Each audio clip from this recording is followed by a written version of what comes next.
लाख कोशिशों के बाद भी इजराइल और हमास के बीच संघर्ष खत्म होने का नाम नहीं ले रहा है। दोनों के बीच सुलह कराने को लेकर अमेरिका आगे आया, लेकिन इसका कुछ खास फायदा होता नजर नहीं आ रहा है। अब तो ऐसा लगने लगा है कि ट्रंप भी मानो खुद ही अब इस मसले से दूरी बना रहे हैं। एक तरफ इजराइल मानने को तैयार नहीं है और वो गाजा पर लगातार हमले कर रहा है, उधर हमास के समर्थन में यमन के हूती विद्रोही भी लगातार इजराइल पर हमले कर रहे हैं। हाल के दिनों में हूतियों के कई बैलिस्टिक मिसाइल सेंट्रल इजराइल और तेल अवीव तक पहुंच रहे हैं। इसके साथ ही जब से अमेरिका और हूतियों के बीच समझौता हुआ है, तभी से ही हूतियों की तरफ से इजराइल पर हमले और तेज हो गए हैं। लगातार इजराइल को हूती विद्रोही निशाना बना रहे हैं। इजराइल पर लगातार मिसाइलें दागी जा रही हैं। लाल सागर से अमेरिका के हटते ही हूतियों ने मानो इजराइल पर बैलिस्टिक मिसाइलों की बारिश कर दी है।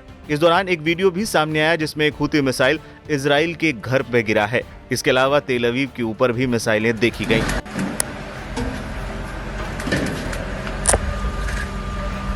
यमन के ईरान समर्थित हूती विद्रोहियों ने दावा किया है कि उन्होंने बीती रात इजराइल के बेन गुरियन हवाई अड्डे पर 2 बैलिस्टिक मिसाइलें दागी। दूसरी ओर आईडीएफ का कहना है कि रात करीब 2 बजे एक बैलिस्टिक मिसाइल को उनके एयर डिफेंस सिस्टम ने तबाह कर दिया। माना जा रहा है कि एक मिसाइल पहले ही विफल हो गई थी। इस हमले के दौरान सेंट्रल इजराइल में सायरन बजने लगे और लाखों लोग आधी रात को सुरक्षित ठिकानों की ओर दौड़ पड़े थे।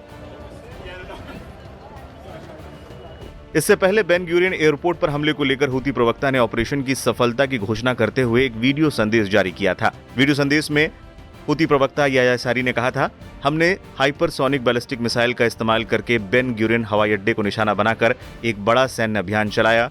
बेन गुरियन हवाई अड्डे पर हवाई नेविगेशन पर प्रतिबंध लगाने के लिए हूतियों का अभियान तब तक जारी रहेगा जब तक कि इजराइल गाजा पट्टी के फिलिस्तीनी एन्क्लेव के खिलाफ अपना आक्रमण और नाकाबंदी खत्म नहीं कर देता।